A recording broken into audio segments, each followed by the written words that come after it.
जय हिंद, वंदे मातरम। दोस्तों, आप सभी लोगों का स्वागत है हमारे इस चैनल पर। दोस्तों, अगर आपका दिल्ली पुलिस का एग्ज़ाम है तो वीडियो बहुत ज़्यादा इंपॉर्टेंट है। इस वीडियो में हम लोग जीके और जीएस के कुछ इंपॉर्टेंट क्वेश्चंस देखेंगे जो कि आपके एग्ज़ाम के लिए बहुत ही ज़्यादा इंपॉर्टेंट होने वाले हैं। आपके एग्ज़ाम में जीके का बहुत बड़ा रोल है। आपके एग्ज़ाम में जीके 50 क्वेश्चन पूछे जाने वाले हैं, तो बहुत ही ज़्यादा आपकी अच्छी होनी चाहिए जीके, जिससे आप अच्छे से अच्छा स्कोर कर सकें। चलिए शुरुआत करते हैं हम इस वीडियो की। देखिए, हमारा आज का पहला क्वेश्चन है। इसको अगर आप लोग ध्यान से देखेंगे तो इसमें आपसे बोला गया है कि निम्नलिखित में से किस नर्तक का संबंध उड़ीसी डांस से है, उड़ीसी नृत्य से है। देखिए, उड़ीसा जो डांस है, जैसा कि इसके नाम से ही दिख रहा है, तो उड़ीसा में किया जाता है और ये एक शास्त्रीय नृत्य है। ठीक है, ये क्या है? एक शास्त्रीय डांस है। और इसमें जो है ना, उड़ीसी डांस से किसका संबंध है? ऑप्शन नंबर 1 यानी कि सुजाता महापात्रा। ठीक है, ऑप्शन 1 सुजाता महापात्रा का इनका संबंध है उड़ीसी डांस से। अब पंडित बिरजू महाराज जो है ना, इनका संबंध किससे है? तो इनका संबंध है कथक डांस से। इसको ध्यान रखेंगे, बहुत इंपॉर्टेंट है। उसके बाद रुक्मणी देवी, तो इनका संबंध जो है ना भरतनाट्यम से है, भरतनाट्यम। ठीक है, उसके बाद एक बची हैं आपके सामने शोभना नारायण। तो शोभना नारायण का संबंध भी किससे है? कथक डांस से है। तो ये थे यहाँ पे ऑप्शन इसके। अब देखिए, उड़ीसी डांस से संबंधित कुछ महत्वपूर्ण कलाकार हैं जो कि आपको पता होने चाहिए, एग्ज़ाम में पूछे जा सकते हैं। देखिए, एक आप लोग रूट वर्ड याद कर लीजिए, महापात्र। ये महापात्र जो फैमिली है वो उड़ीसी डांस के लिए फेमस है। जैसे कि मोहन महापात्र, अगर आपसे पूछा जाए कि इनका संबंध किस डांस से है, तब आप लोग लगा देंगे कि उड़ीसी डांस से है। ठीक है, उसके बाद सुजाता महापात्र और केलुचरण महापात्र, इन सभी का संबंध किससे है? इन सभी का संबंध है उड़ीसी डांस से। उसके बाद आ जाते हैं आपके सामने संयुक्ता पाणिग्राही। संयुक्ता पाणिग्राही, इनका संबंध भी किससे है? उड़ीसी से है। सोनल मानसिंह का संबंध भी उड़ीसी से है। और किरण सहगल, इनका संबंध भी किससे है? उड़ीसी से है। ये देखिए, ये बहुत ज़्यादा इम्पोर्टेंट है, इनको आपको याद करना ही करना है। ठीक है, अगला क्वेश्चन देखेंगे तो इसमें आपसे बोला गया है कि कर्क रेखा भारत के निम्नलिखित में से किस राज्य से नहीं गुजरती है। तो नहीं के बारे में बात हो रही है। तो अगर हम ऑप्शन देखें, राजस्थान, उड़ीसा, झारखंड और मिजोरम। देखिए, हम कर्क रेखा बात कर लेते हैं कि कौन कौन से राज्य से गुजरती है। सबसे पहले यहाँ से हम पश्चिम से स्टार्ट करते हैं। ठीक है, तो राजस्थान हो गया, गुजरात हो गया। सबसे पहले आपने गुजरात यहाँ पे लिखो। गुजरात के बाद अपना राजस्थान आएगा, फिर मध्य प्रदेश आएगा, फिर आएगा अपना छत्तीसगढ़। ठीक है, फिर आएगा अपना झारखंड। क्या आएगा? झारखंड। फिर पश्चिम बंगाल, फिर अपना त्रिपुरा आएगा और त्रिपुरा के बाद अपना मिजोरम आएगा। ठीक है, तो अब देखिए कितने राज्य होगा यहाँ पर? 1 2 3 4 5 6 7 8। तो जो कर्क रेखा है वो भारत में 8 राज्यों से होकर के गुजरती है। कौन कौन से राज्य हैं? गुजरात हो गया, राजस्थान हो गया, मध्य प्रदेश हो गया, छत्तीसगढ़ हो गया, झारखंड, पश्चिम बंगाल, त्रिपुरा और मिजोरम। इनका क्रम आप लोग याद कर लेंगे। यहाँ पे पश्चिम से पूर्व की तरफ है। तो अगर आपसे उल्टा भी पूछा जाए कि पूर्व से पश्चिम की तरफ क्रम बताइए, तब आप लोग कहेंगे कि मिजोरम, त्रिपुरा, पश्चिम बंगाल, झारखंड, छत्तीसगढ़, मध्य प्रदेश, राजस्थान और गुजरात। क्रम भी पूछा जाता है कई बार आपसे। ठीक है, तो क्रम भूलना नहीं है आपको। उसके बाद यहाँ पे हमसे पूछा गया था क्वेश्चन में कि किस राज्य से नहीं गुजरती है, तो उड़ीसा इसका करेक्ट आंसर हो जाएगा। ठीक है, समझ गए होंगे आई होप आप सभी लोग। अगला क्वेश्चन देखिए, पूछा गया है क्वेश्चन में कि बुद्ध ने किस में एक पीपल के पेड़ के नीचे कई दिनों तक तपस्या की थी, जहां उन्हें ज्ञान की प्राप्ति हुई थी। अब देखिए, ज्ञान की प्राप्ति जो बुद्ध भगवान थे उन्हें कहाँ पर हुई थी? तो ज्ञान की प्राप्ति हुई थी बोध गया में। ठीक है, तो बोध गया इसका करेक्ट आंसर हो जाएगा, ऑप्शन नंबर 3 वाला। ठीक है, अब देखिए, बौद्ध भगवान से संबंधित आपसे क्या क्वेश्चन पूछा जाता है? क्वेश्चन पूछा जाता है कि बौद्ध संगीतियाँ कब कब हुई थी, उनका आयोजन किस शासक के काल में हुआ था और कहाँ पर आयोजित की गई थी। तो बौद्ध संगीतियाँ जो हुई थी वो हुई थी 4। तो पहली बौद्ध संगीति आपको पता होनी चाहिए, दूसरी बौद्ध संगीति, तीसरी बौद्ध संगीति और चौथी बौद्ध संगीति। तो ये 4 बौद्ध संगीतियाँ हैं। ये कब हुई थी? पहली हुई थी 483 BC में। ठीक है, 483 BC यानी कि ईसा पूर्व। तीसरी जो दूसरी हुई थी वो हुई थी 383 BC में, 383 BC में। ठीक है, दूसरी जो अपनी तीसरी हुई थी वो कब हुई थी? तो 255 BC में। और जो चौथी हुई थी वो हुई थी पहली शताब्दी में, पहली शताब्दी में, ठीक है, शताब्दी। अब यहाँ पे देखिए, अब इनसे पूछा जाता है कि पहली बौद्ध संगीति कहाँ पर आयोजित की गई थी। तो पहली बौद्ध संगीति जो है ना वो कहाँ पर आयोजित की गई थी, तो राजगृह में आयोजित की गई थी, ठीक है। पहली बौद्ध संगीति राजगृह में, दूसरी बौद्ध संगीति वैशाली में, दूसरी बौद्ध संगीति कहाँ पर, वैशाली में, तीसरी बौद्ध संगीति पाटलिपुत्र, कहाँ पर, पाटलिपुत्र, और जो चौथी बौद्ध संगीति हुई थी वो हुई थी कुंडलवन कश्मीर में, कुंडलवन कश्मीर, ठीक है, कुंडलवन कश्मीर में एक जगह है, वहाँ पर चौथी बौद्ध संगीति आयोजित की गई थी। अब आप लोगों को कमेंट करके ये बताना है अगर आपको पता है इसके बारे में कि जो अपनी बौद्ध संगीतियाँ हुई थी, पहली बौद्ध संगीति के टाइम पर जो शासक था उसका नाम क्या था, दूसरी के टाइम पर शासक का नाम क्या था, तीसरी के टाइम पर शासक का नाम क्या था, और चौथी के टाइम पर शासक का नाम क्या था। अगर आपको याद है तो ये आप लोग ज़रूर बताइए कमेंट बॉक्स में, जिससे कि आपका रिवीजन हो सकेगा, ठीक है। तो ये आपका होमवर्क रहेगा। अगला क्वेश्चन देखिए, क्वेश्चन आपसे पूछ रहा है कि भारतीय संविधान के राज्य के नीति निर्देशक तत्व किस देश के संविधान से लिए गए हैं। तो किस देश के संविधान से लिए गए हैं, किसके बारे में बात हो रही है, राज्य की नीति निर्देशक तत्वों के बारे में। तो जो राज्य के नीति निर्देशक तत्व हैं ये लिए गए हैं आयरलैंड के संविधान से, ठीक है। तो आयरलैंड के संविधान से इन्हें लिया गया है। इनकी जो मतलब चर्चा है संविधान में वो किस भाग में है, तो भाग संख्या जो अपना संविधान का 4 है उसमें इनकी चर्चा की गई है। अब अनुच्छेद पूछा जाए आपसे तो किस अनुच्छेद में इनकी चर्चा है, तो अनुच्छेद नंबर 36 से लेकर के 51 तक इनकी क्या है, चर्चा की गई है, ठीक है। अब यहाँ पे राज्य के नीति निर्देशक तत्व हैं उनसे संबंधित कुछ महत्वपूर्ण अनुच्छेद हैं जो आपसे पूछे जाते हैं। एक आपसे पूछा जाता है अनुच्छेद नंबर 37 यानी कि आर्टिकल नंबर 37। आर्टिकल 37 में क्या कहा गया है कि डीपीएसपी, ठीक है, डीपीएसपी यानी कि राज्य के नीति निर्देशक तत्व क्या हैं, डीपीएसपी अप्रवर्तनीय है, अप्रवर्तनीय, डीपीएसपी अप्रवर्तनीय है और इसकी चर्चा आर्टिकल नंबर 37 में की गई है।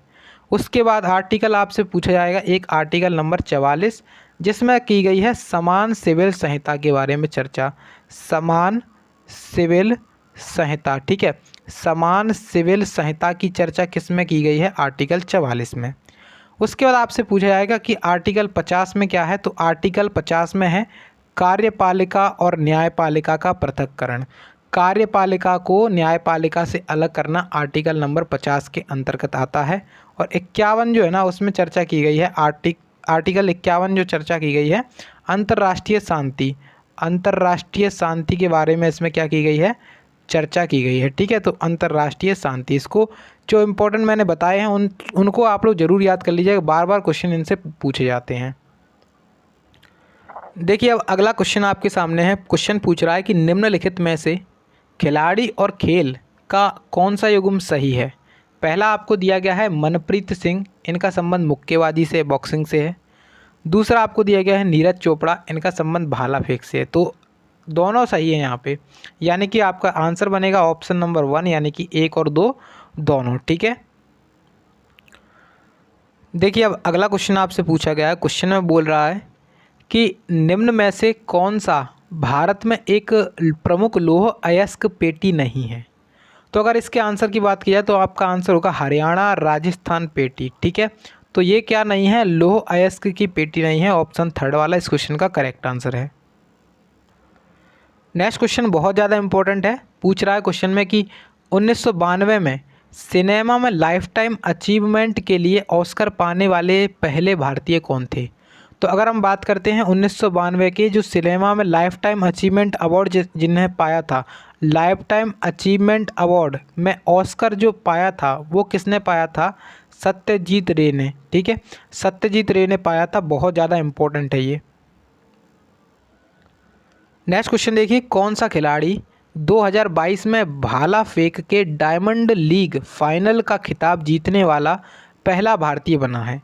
तो इसका राइट आंसर होगा आपका ऑप्शन नंबर 1 यानी कि नीरज चोपड़ा, जो कि आपका करंट अफेयर्स का विषय था। इन्होंने जो डायमंड लीग 2022 हुई थी उसका फाइनल खिताब जीता था। अब आपको कमेंट करके ये बताना है कि इन्होंने कितने मीटर भाला फेंका, कितने मीटर भाला फेंका और एक नया रिकॉर्ड बनाया था। तो कमेंट करके आप लोग ज़रूर बताइएगा। अगला क्वेश्चन आपका इतिहास से पूछा गया है। क्वेश्चन कह रहा है कि 19वीं सदी में अवध के अंतिम नवाब जिसका क्या नाम था, यहाँ पे ब्लैंक दिया गया है, के संरक्षण के तहत कत्थक का स्वर्णिम युग देखने को मिलता है। क्वेश्चन में कहा गया कि अवध का अंतिम नवाब, तो अवध का अंतिम नवाब था वाजिद अली शाह। ठीक है, Wajid Ali Shah option number 1 correct answer हो जाएगा इस क्वेश्चन का। अब देखिए सिराजुद्दौला जो है ना अवध का एक नवाब था जिससे प्लासी का युद्ध लड़ा गया था। प्लासी का युद्ध आप सभी लोग जानते हैं, प्लासी का युद्ध हुआ था 1757 में। 1757 में प्लासी का युद्ध हुआ था जिसमें सिराजुद्दौला जो था ना बंगाल का नवाब था, अवध का नवाब था। और इसके अपोजिट साइड कौन था, तो अपोजिट साइड था कौन, अपोजिट साइड था यहाँ पे जो सिराजुद्दौला था वो बंगाल का नवाब था। और इसके अपोजिट में जो अंग्रेज़ था, ब्रिटिश था, वो कौन था, रॉबर्ट क्लाइव, जिसने जो सिराजुद्दौला था वो हार गया था प्लासी के युद्ध में और रॉबर्ट क्लाइव जीत गया था, यानी कि अंग्रेज़ों की विजय हुई थी। अगला क्वेश्चन देखिए, पूछ रहा है क्वेश्चन में कि प्रधानमंत्री नरेंद्र मोदी ने सितंबर 2022 में कहाँ पर दुनिया के पहले सीएनजी टर्मिनल की आधारशिला रखी है। ये जो सीएनजी टर्मिनल है वो दुनिया का सबसे पहला सीएनजी टर्मिनल है और इसकी आधारशिला प्रधानमंत्री नरेंद्र मोदी जी के द्वारा गुजरात में रखी गई थी। कब रखी गई थी, तो सितंबर 2022 में। करंट अफेयर्स का ये क्वेश्चन था। नेक्स्ट क्वेश्चन देखिए, पूछ रहा है क्वेश्चन में कि मानव रक्त का पीएच मान कितना होता है। अगर बात की जाए ह्यूमन ब्लड के बारे में, तो ह्यूमन ब्लड जो होता है उसका पीएच मान होता है कितना, 7.4। ठीक है, 7.4 होता है। अब आपको कमेंट करके ये बताना है कि जो अपना रक्त होता है उसकी प्रकृति कैसी होती है। रक्त की प्रकृति कैसी होती है, अम्लीय होती है, अम्लीय या क्षारीय, अम्लीय या क्षारीय। तो ये कमेंट करके बताएंगे आप लोग कि रक्त की प्रवृत्ति कैसी होती है, प्रकृति कैसी होती है, अम्लीय होती है या फिर क्षारीय होती है। अगला क्वेश्चन देखिए, पूछ रहा है कि निम्नलिखित में से कौन सा संयोजी ऊतक का एक प्रकार है। संयोजी ऊतक यानी कि कनेक्टिंग टिश्यू, कनेक्टिव टिश्यू का जो है ना उदाहरण क्या है, प्रकार क्या है। तो पहला यहाँ पे रक्त दिया गया है, क्या ये है, ये बिल्कुल है। दूसरा अस्थि यानी कि जो बोन्स होती हैं वो भी है, और अस्थि बंधन यानी कि जो अपनी बोन्स जुड़ी रहती हैं वो भी है। तो तीनों हो गए यहाँ पे क्या, कनेक्टिव टिश्यू हो गए, कनेक्टिंग टिश्यू के उदाहरण हो गए। तो ऑप्शन नंबर 1 क्वेश्चन का करेक्ट आंसर हो गया। ठीक है,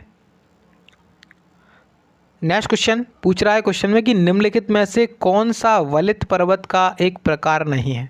वलित पर्वत का मतलब होता है प्राचीन पर्वत, बहुत पुराना पर्वत। ठीक है, तो वलित पर्वत का यूराल पर्वत हो गया, अरावली पर्वत क्या है, एक वलित पर्वत है, अल्पेशियन पर्वत एक वलित पर्वत है, और यूराल पर्वत भी क्या है, एक वलित पर्वत है। लेकिन राइन घाटी जो है ना, यानी कि द राइन वैली, ये एक वलित पर्वत नहीं है। तो आप लोग ऑप्शन नंबर 1 क्वेश्चन का राइट आंसर लगा लीजिए।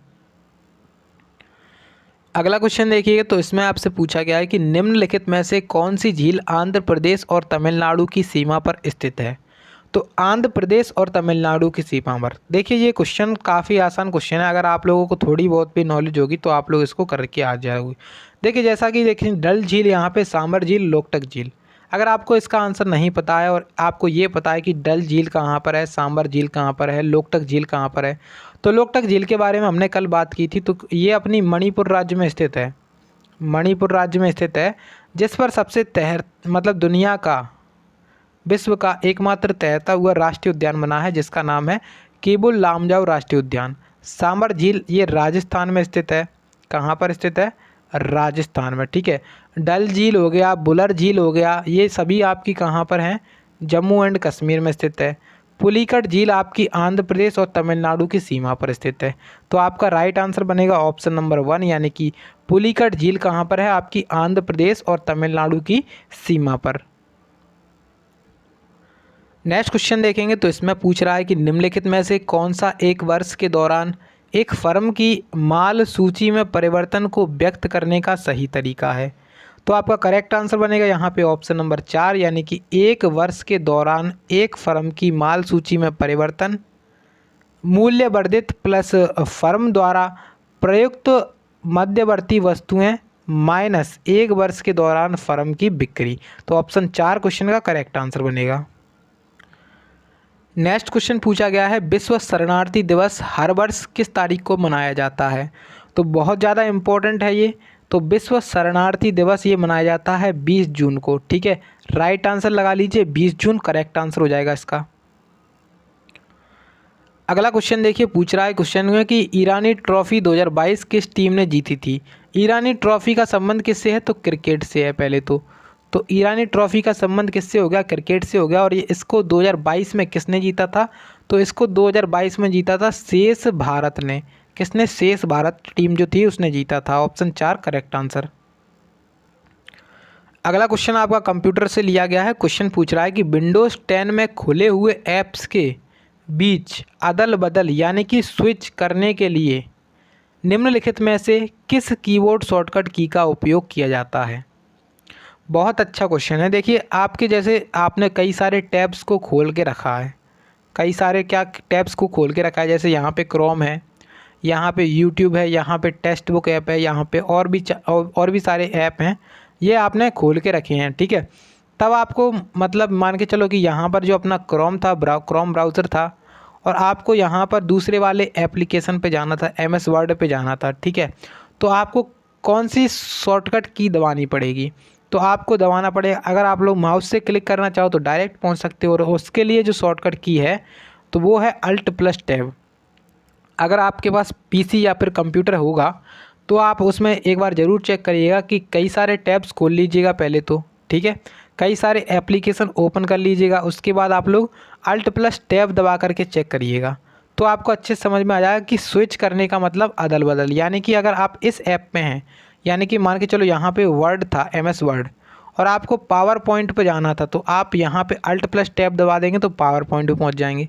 पावर पॉइंट से यहाँ पे मान के चलो फोटोशॉप है, तो इस पर फिर से Alt+Tab दबा देंगे तब फोटोशॉप पे आ जाएंगे। तो इस तरीके से चलेगा, और लास्ट वाले से फिर से दबाएंगे तो यहाँ पे फिर से पहला वाला स्टार्ट हो जाएगा। इस तरीके से चलेगा इसमें। ठीक है, अगला क्वेश्चन पूछ रहा है आपसे। क्वेश्चन कह रहा है, आगे एक खालिस्तान दिया गया है, 1813 से 1823 तक गवर्नर जनरल। कोई ऐसा गवर्नर जनरल था जो 1813 से 23 तक रहा था।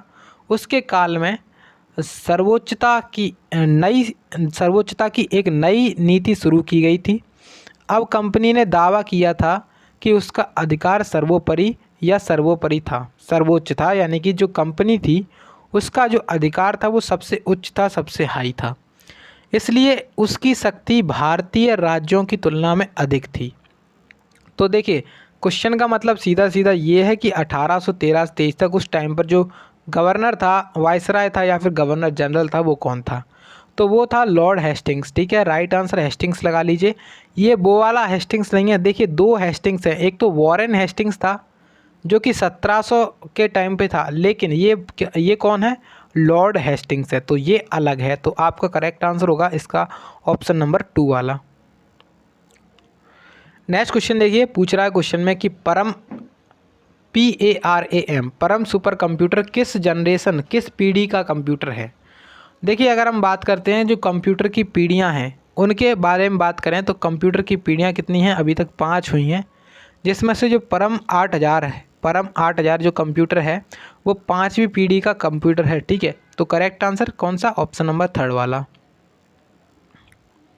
नेक्स्ट क्वेश्चन पूछ रहा है कि निम्नलिखित में से क्या वाहित मल की एक कार्बनिक अशुद्धि है? तो पहला ऑप्शन है कि मानव मल, दूसरा फॉस्फेट, तीसरा नाइट्रेट और फोर्थ है धातुएं। तो आपका जो करेक्ट आंसर बनेगा वाहित मल की एक कार्बनिक अशुद्धि क्या है? वो है मानव मल। मानव मल ऑप्शन नंबर 1 करेक्ट आंसर। देखिए, ये क्वेश्चन आपके एग्जाम में भी पूछा जा सकता है, बहुत ही ज़्यादा इंपॉर्टेंट क्वेश्चन है, तो इसको आप लोग एक बार ध्यान से ज़रूर देख लीजिएगा। और क्वेश्चन में आपसे पूछ रहा है कि निम्नलिखित में से किस देश ने वर्ष 2024 के बाद अंतर्राष्ट्रीय अंतरिक्ष स्टेशन यानी कि इंटरनेशनल स्पेस स्टेशन से बाहर होने का निर्णय ले लिया है? तो ऐसा कौन सा देश है जिसने 2024 के बाद ISS यानी कि अंतर्राष्ट्रीय अंतरिक्ष स्टेशन, इंटरनेशनल स्पेस स्टेशन से बाहर हो जाएगा? कब तक? 2024 तक, तो ये फैसला लिया है रूस ने, रूस के द्वारा ये फैसला लिया गया है। अब देखिए यहाँ से एक क्वेश्चन आता है, रूस की जो अपनी मतलब जो अपनी रूस की क्या बोल सकते हो उसको, अंतरिक्ष एजेंसी है। जैसे आपने देखा जो अपनी अमेरिका है ना, वहाँ की अंतरिक्ष एजेंसी का नाम क्या है, नासा, आप सभी लोगों को पता है। रूस की एजेंसी का नाम क्या है, जापान की एजेंसी का नाम क्या है, तो जापान की जो अंतरिक्ष एजेंसी है उसका नाम है जाक्सा। क्या नाम है, जाक्सा। ठीक है, रूस की एजेंसी का नाम क्या है, रॉसकॉस्मोस, रॉसकॉस्मोस। ठीक है, तो रूस की अंतरिक्ष एजेंसी का नाम है रॉसकॉस्मोस, ये आपको याद रखना है। नेक्स्ट क्वेश्चन पूछ रहा है, फ्लाइट लेफ्टिनेंट किसने मई 2019 में फाइटर जेट पर लड़ाकू मिशन पर जाने वाली पहली महिला बनकर इतिहास रचा है, तो इनका नाम है भावना कंठ। भावना कंठ जो है ना, ये क्या है, एक फ़ाइटर जो अपनी फ़्लाइट लेफ्टिनेंट हैं, इन्होंने 2019 में फ़ाइटर जेट जो लड़ाकू विमान होता है उसमें लड़ाकू मिशन पर जाने वाली पहली जो महिला हैं वो बन गई हैं। ठीक है, तो भावना कंठ क्वेश्चन का करेक्ट आंसर ऑप्शन नंबर 1 वाला लगा लीजिए।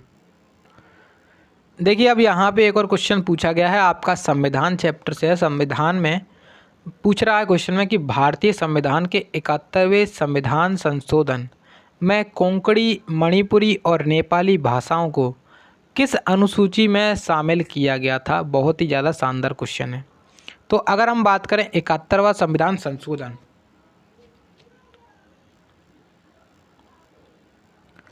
देखिए अगर हम बात करते हैं 71वां संविधान संशोधन, 71 संविधान संशोधन, इसके तहत 3 भाषाएं जोड़ी गई। कौन कौन सी थी, तो नेपाली, मणिपुरी और कोंकणी। ठीक है, यानी कि आप इसकी ट्रिक याद रख सकते हैं कि कई बार क्वेश्चन पूछा जाता है कि 71वां संविधान संशोधन के तहत भारतीय संविधान में कौन कौन सी भाषाओं को जोड़ा गया था। तो इसकी ट्रिक है नमक। क्या है, नमक। तो NMK यानी कि नेपाली, मणिपुरी और कोंकणी। ठीक है, तो ये 3 भाषाएं जोड़ी गई थी 71वें संविधान संशोधन के तहत। किस अनुसूची में जोड़ी गई थी, तो 8वीं अनुसूची में जोड़ी गई थी। देखिए अभी जो अपना भारतीय संविधान है उसमें टोटल 12 अनुसूचियां हैं। ठीक है, कितनी अनुसूचियां हैं, 12 अनुसूचियां हैं। लेकिन जब संविधान बना था, यानी कि जब संविधान बना था, मूल संविधान था, उस टाइम पर जो अनुसूची थी उनकी संख्या केवल 8 थी। अनुसूचियों की संख्या कितनी थी, केवल 8 थी। और जो 8वीं अनुसूची थी उसमें जो है ना, 8वीं अनुसूची में भाषाओं के बारे में चर्चा की गई थी। भाषाओं के बारे में चर्चा की गई थी। ठीक है, और 8वीं अनुसूची जो थी उसमें कितनी भाषाओं के बारे में चर्चा की गई थी, 14 भाषाओं के बारे में। और उसके बाद 8 और नई नई भाषाएं जोड़ी गई हैं। तब अभी भारतीय संविधान में 22 भाषाएं हो गई हैं टोटल। अब कौन कौन से संविधान संशोधन के तहत ये भाषाएं जोड़ी गई हैं, क्वेश्चन इनसे पूछा जाता है। तो सबसे पहले हुआ था 21वां संविधान संशोधन। 21वां संविधान संशोधन के तहत एक भाषा को जोड़ा गया था और वो कौन सी थी, सिंधी भाषा। ठीक है, सिंधी भाषा को। और ये जो है ना 15वीं भाषा बन गई थी। कौन सी भाषा बन गई थी, 15वीं भाषा। क्योंकि इसके पहले जो अपना भारतीय संविधान था उसमें केवल 14 भाषाएं थीं, लेकिन अब ये 15वीं भाषा जोड़ी जा चुकी थी। उसके बाद अपना कौन सा संविधान संशोधन हुआ था, तो 71वां संविधान संशोधन। 71वां संविधान संशोधन के तहत 3 और नई भाषाएं जोड़ी गई। कौन कौन सी, नमक। ठीक है, नमक समझ गए होंगे, नेपाली, मणिपुरी, कोंकणी। उसके बाद एक संविधान संशोधन हुआ 92वां संविधान संशोधन। इसके तहत 4 भाषाएं जोड़ी गई। कौन कौन सी थी, तो इसके तहत थी एक तो बोडो, कौन सी, बोडो। एक हो गया अपने डोंगरी, बोडो डोंगरी, मैथिली संथाली, मैथिली संथाली। ठीक है, तो बोडो, डोंगरी, मैथिली, संथाली। तो ये 4 भाषाएं जो है ना जोड़ी गई थी 92वां संविधान संशोधन के तहत। तो अब आप लोग जोड़ सकते हैं कि कितनी भाषाएं हो गई टोटल। पहले थी 14। ठीक है, 14 और 1 15, 15 और 3 18, 18 और 4 कितनी हो गई, 22। तो अभी वर्तमान में जो 2023 का टाइम चल रहा है उस टाइम पर जो संविधान है उसमें भाषाओं के बारे में कितनी भाषाएं हो गई टोटल, तो 22 भाषाएं हो गई हैं। ठीक है, समझ गए होंगे आई होप आप सभी लोग। तो 8वीं अनुसूची इसका राइट आंसर हो जाएगा। इस क्वेश्चन में आप लोग तीसरा वाला लगा लीजिएगा। तो बस यही हमारा आज का लास्ट क्वेश्चन था। आई होप कि आप सभी लोगों को वीडियो अच्छी लगी होगी, और वीडियो अगर आपको पसंद आई है तो प्लीज़ वीडियो को लाइक कर देंगे। और इस वीडियो की PDF फाइल आपको हमारे टेलीग्राम चैनल पे मिल जाएगी। टेलीग्राम का नाम है सरकारी एग्ज़ाम फाइटर, वहाँ से सर्च कर सकते हैं आप लोग, या फिर मेरे जो अपना वीडियो है उसके लिंक जो है ना डिस्क्रिप्शन बॉक्स में मिल जाएगी, वहाँ से भी आप लोग देख सकते हैं। और इसके पहले वाले वीडियोज़ को अगर आप लोगों ने नहीं देखा है और आप लोग देखना चाहते हैं तो प्लीज़ ज़रूर देख लीजिएगा। और इस वीडियो को जो है ना ज़्यादा से ज़्यादा शेयर करके वीडियो को एक लाइक और चैनल को सब्सक्राइब कर लीजिएगा, ठीक है। चलिए मिलते हैं अपनी नेक्स्ट वीडियो में, तब तक के लिए जय हिंद, जय भारत, जय श्री राम।